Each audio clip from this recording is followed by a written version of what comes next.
Growing is where it requires more input, more effort, more sacrifice to get more results. Scaling is where it takes less input, less effort, less sacrifice to get more results. So scaling is the subtraction of effort and contribution into the business to get more output. And growth is more, it takes more to get more. Welcome to You Are Buzzworthy.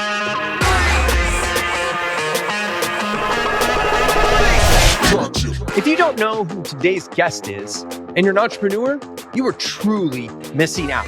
As anyone who is a regular listener of this show knows, I'm a big fan of his work and have had the privilege to get to know him personally over the last year.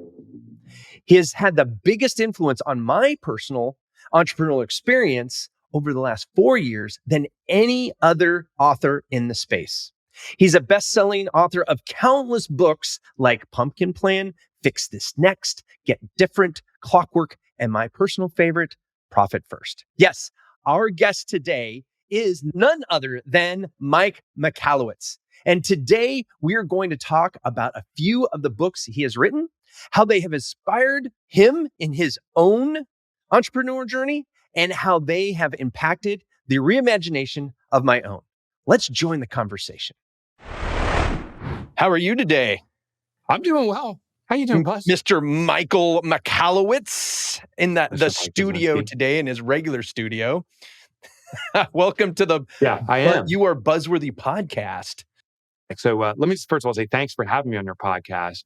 I'm pumped to be here with you. And I'm so happy I'm actually in my studio now, as opposed to how we did it last time where it was just, No my device was a nightmare. Yes. Well, it's serendipitous. We get the second chance here. I always love us when we chat. We just have, we share a lot of the same views when it comes to entrepreneurialism. We share the same passion in helping other people get educated on how to run profitable businesses. I'm a longtime admirer, and my audience knows already. I don't have to say this, but I want you to know that the two books that changed my entrepreneurial life over the last 17 years happened just a few years ago when I had Profit First, which changed my entire understanding of money and business. And now how I even look at my personal business. And the second one was Clockwork.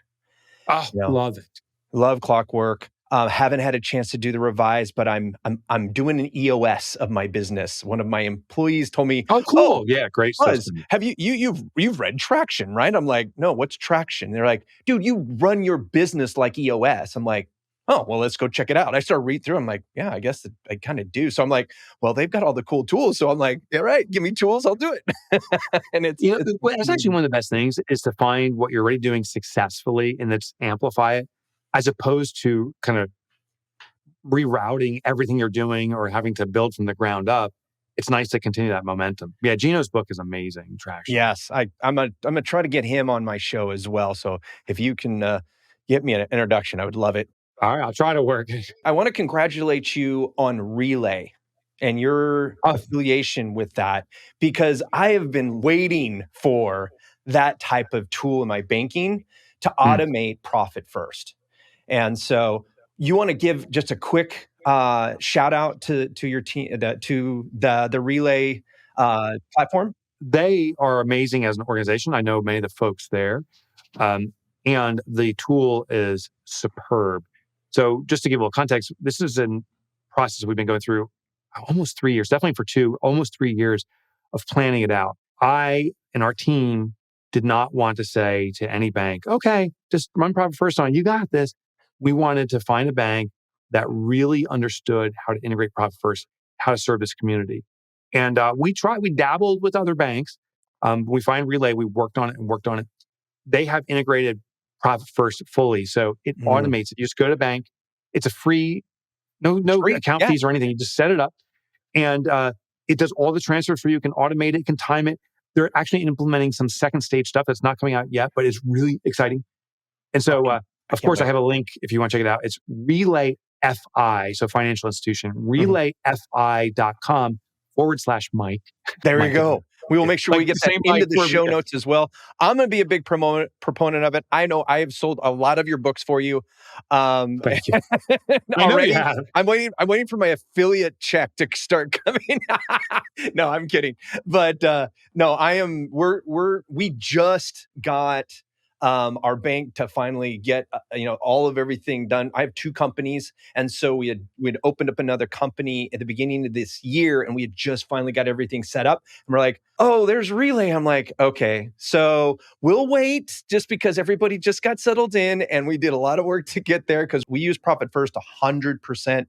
And I'll make sure that everybody has a direct link to your Amazon, unless you have another place you want them to buy their book. But I will make sure that, the Amazon links in there as well, because Profit First and Clockwork are the 2 things, how you look at your money, and then how do you approach to work on your business, not in your business. Yeah. I was an early adopter of Michael Gerber on eMyth. Lots of great mics around, Yeah, I know. I'm telling you. That's why I go by Buzz. So we got Michael Gerber, Mike Michalowicz, and Buzz. That's funny. Love it. There you go. So maybe I'll write an awesome book like you guys someday. So I think you will. Just a quick thing about Michael Gerber. He and I spoke at an same event, maybe 10 years ago. And we went out to dinner together afterwards. And I asked him about eMyth and the challenge he sees in the implementation. And it was fascinating. He told me, and I'm paraphrasing, that when people implement eMyth, and the thesis is don't work in, work on, he said that most people think here's a switch. If you work in the business long enough, that all of a sudden it just miraculously operates itself. He goes, that's the worst scenario. You actually integrate more.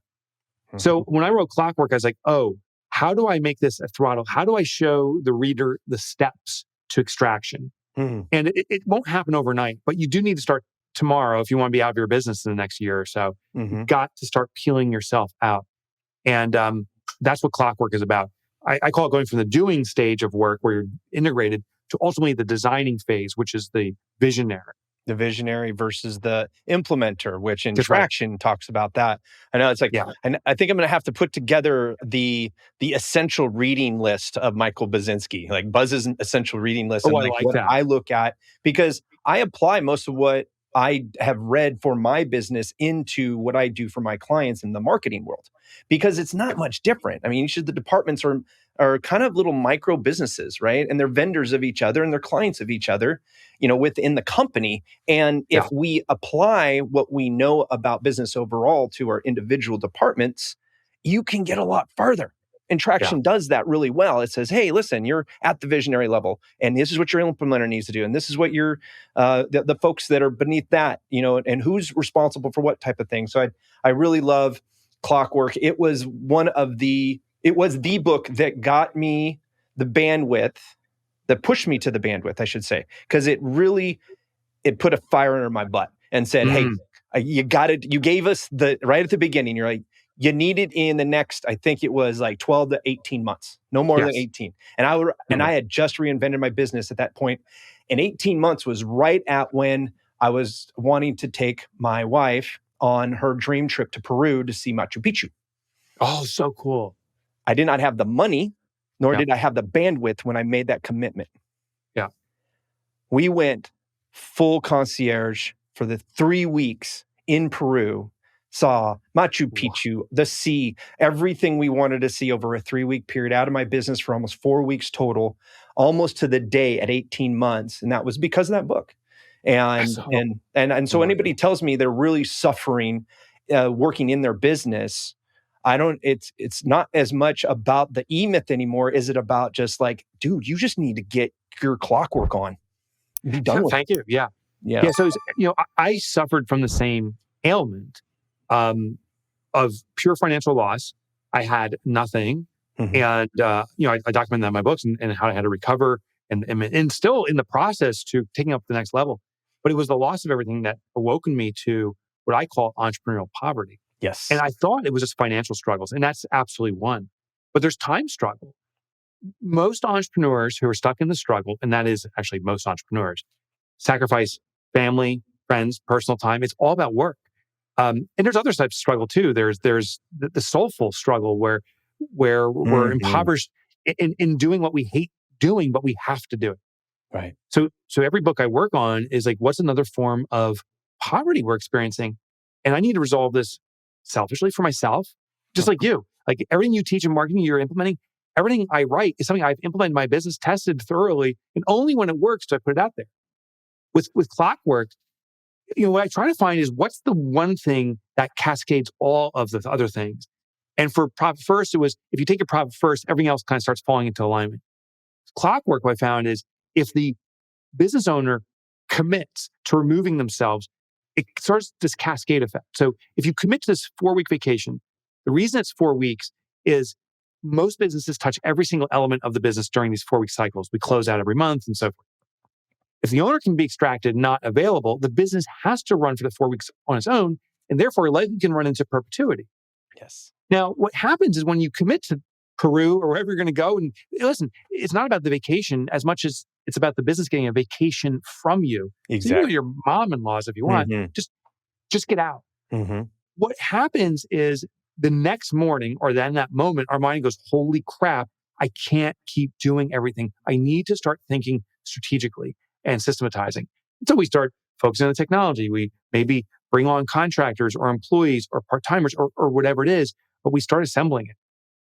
The last thing I want to share on this, when I took my first 4-week vacation, I was terrified that my own employees would say, Mike, you're going to go to the beach, you're going to be drinking Coronas down there, and we're working here in the sweatshop for you to have a great trip.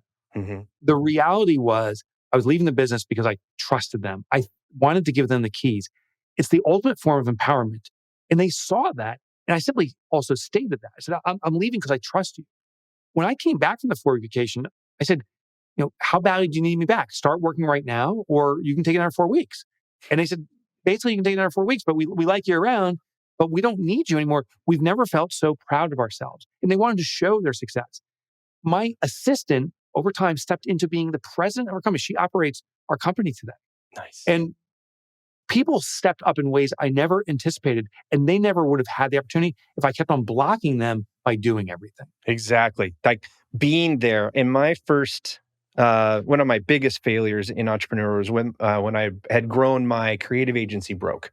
Multi-million-dollar creative agency, wasn't even paying myself 6 figures. Okay. That was the pain I was in. That's the pain I had to walk away from because I was like, I literally own a job and I hate my job. And I hate my boss because he makes me work way too much. Right. He's a total dick. So it's funny because, we talk about the most important number, and that's a book that's out there as well. That's really kind of goes into the queen bee mentality that you talk about, and everybody understanding where they're at in the company now versus where they would like to be later, and allowing them the space to do it. And so I really have adopted the visionary versus the implementer, separation of the two. And so it's not that the company doesn't need you, because without a captain, the visionary, correct, the navigator, which is usually the implementer, right? Just says, okay, I want to go that way. Okay, that's great, but somebody's still got to steer the boat that way, right? And it's not just a straight line, right? You got things in the way, other boats, land masses, storms, everything, right? Big waves. You gotta navigate around, and that's your implementer for me. And so when I'm talking to my staff and saying, hey, listen, I'm going to be gone for a few weeks, they're like, yes, you're now out of the way. They know it's a test, but they also know that their vision is so that I don't have to be there. So I actually texted we do everything through chat because we're 100% virtual. And I chatted a guy. I was like, hey, how is one of our key clients? And he's like, oh yeah, we're already in phase 2. I'm like, are they happy? And they're like, oh yeah, they're awesome. I says, I love the fact that you guys are moving forward with something. I have no idea what's going on. And he laughed and he said, thank you. Because he knows that's my vision for him. My vision is that he is an intrapreneur of my business and that he has ownership. It's part of our values. Act like you own work like you own the place. Right. And I only bring in entrepreneurs into my leadership because I need that. I want them to have ownership of their position, ownership of the direction of the company, because without them, and I let them know all the time, without them, my vision can't become reality because I can't do it by myself. Yeah. What's so cool? So when I did the rewrite of Clockwork, it's 60% new content. I wrote it from the ground up, from the studs up, if you will. And it's 100% reorganized. So I think it's a much simpler process. Oh, One of those questions came up regularly from readers of the first version saying, I want my employees to act like owners. So I started exploring this because I want that too. And I realized, oh, you can do that through a concept called psychological ownership. I have a new book coming out. It's called All In. It's available for pre-order right now on Amazon. hey, well, hey, give me the link. I'll make sure that I was actually. I don't know if you remember. I was on the test of early on before you had start writing the book. You guys were doing the research, and I was in one of the workshops you guys did testing out the 5-star Concept. Implementation and stuff. Yes. I'm so pumped to be bringing it to my company. I'm like, I totally remember. And the feedback you gave was transformative. I worked with you. There was quite a few other folks. We tested stuff internally, and we found, among other things, this concept called psychological ownership. Yeah. And the analogy is really interesting. No one washes a rental car. No one takes their rental car, to the car wash before returning it. Right. But your own car, you probably take care of much better. So the question is, why do we treat a car that we own well and when we rent not well? Because ironically, in most cases, we don't own either. So there's legal ownership. And when I have a pickup truck, I have a bank note on it. I'm making my monthly payments. I don't own the vehicle. It's owned by the bank, but I treat that like it's my baby.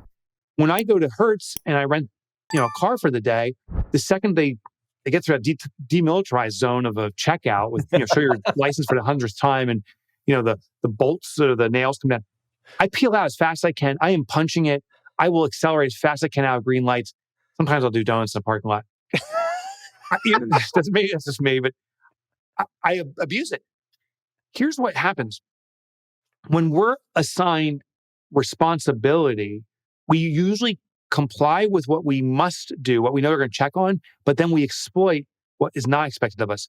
So the rental agency says, make sure it's returned to the full tank of gas. So last mile, and I'm not going to fill it full. I'm just going to get to the F, right? That's what everyone does, is cut it off. I won't overfill it. Make sure there's no dents or scratches and it's clean interior. Right. That's what you'll get back from me. But I'm going to abuse the car otherwise. Yeah. Because they set these hard expectations, a checklist. Now, with my own car where I own it, the transfer of the trust, if you will, is simply the dealer says, this is yours now.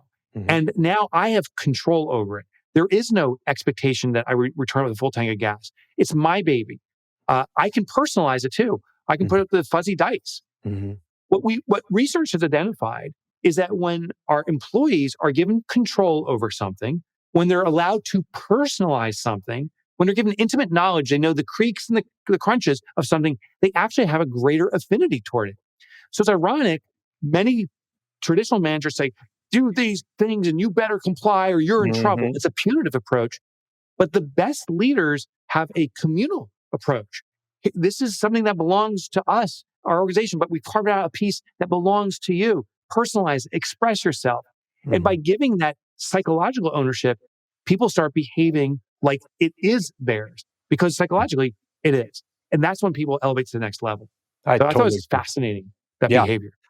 It's funny because I've been reading about entrepreneurship and it's the psychological ownership, right? And even with that said right there, if you can, as a leader, position their responsibility in a way that allows them to control the difficulty of their position, meaning that if it's hard, tell me why and how it could be less hard. Because that just to me, that means efficiency. Efficiency equals profit. That's my job. Create a profitable company that does good, right? That's pretty much everybody's business, right?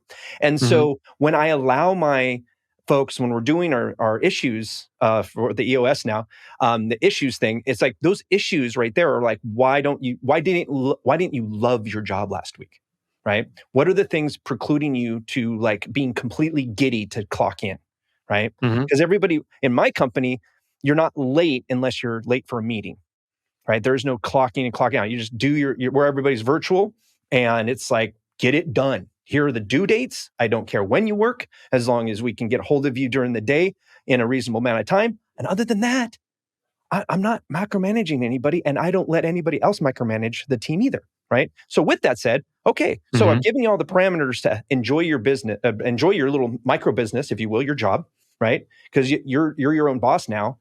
What can we do to make it better? And that right there is another piece of ownership. Besides that, I have one question though. Why did you rewrite Clockwork? What motivated you? Yeah. So, well, reader feedback. And first of all, there were some confusion points. One was this transfer from doing through a phase what's called deciding, then delegating, then ultimately to designing, and to make that easier. But the kind of the one that was the shocker was I had multiple people read Clockwork and said, I'm implementing this. I like it or love it in some capacity. But, and there was a big but I can't share this with my employees because I don't want them to know that I'm taking advantage of them or that I'm going to be reaping the rewards and they're not. I'm like, my God, that's the opposite of the message. This is about elevating the entire team. Right. So I rewrote the book to include employees, which I didn't have in the first one. So every chapter has a exclusive employee section. It also allows the employee to understand the owner's thinking of what they're navigating. Nice. So that was another big component. There was lots of micro components. So those were kind of the big motivators, those two components. But over the years of the first version being out, I had hundreds of pieces of great feedback of, could you make this simpler? Could you make this more accessible? The last thing I want to share, and I don't know if I put in the open the book, but one of the biggest confusion points I didn't even address at all was the difference between growing a business and scaling a business. Most people I've read the book and I'm communicating with as entrepreneurs say that they're scaling their business. But when I looked at them, they're not scaling, they're growing. But they don't know, and I didn't provide what the definition is. So I'll share it now, and I share it in the book. Growing is where it requires more input, more effort, more sacrifice to get more results. Scaling is where it takes less input, less effort, less sacrifice to get more results. So scaling is the subtraction of effort and contribution into the business to get more output. And growth is it takes more to get more. By bringing that clarity, most people are saying they're scaling when they're actually growing. And it's an exhaustive process. You can't keep growing by working harder and longer, by putting more and more in. At a certain point, we need to flip over where you start subtracting stuff and you see bigger results. So Clockwork is about properly scaling a business. So I have that in there too. I want to first thank Mike for taking time out of his busy schedule to share stories with me on the podcast. I encourage every single one of you to check out the show notes for the quick links to the books we mentioned in the show. You don't have to read them all, but if you haven't already, you owe it to yourself to read Profit First. If you are just starting out in business, I suggest Pumpkin Plan. And if you own an established business and are looking to take a break from your business for a month at a time while it continues to grow without you, then read Clockwork. He has many others to choose from, and they are all great. So go to your favorite book outlet to see his full catalog. Well, that's it for another episode of the You Are Buzzworthy podcast. If you haven't already, be sure to like and subscribe to the show. Your support goes a long way to getting what we share on this show in front of many more just like you. So let's make this world a better place with awesome entrepreneurs thriving and making a positive impact.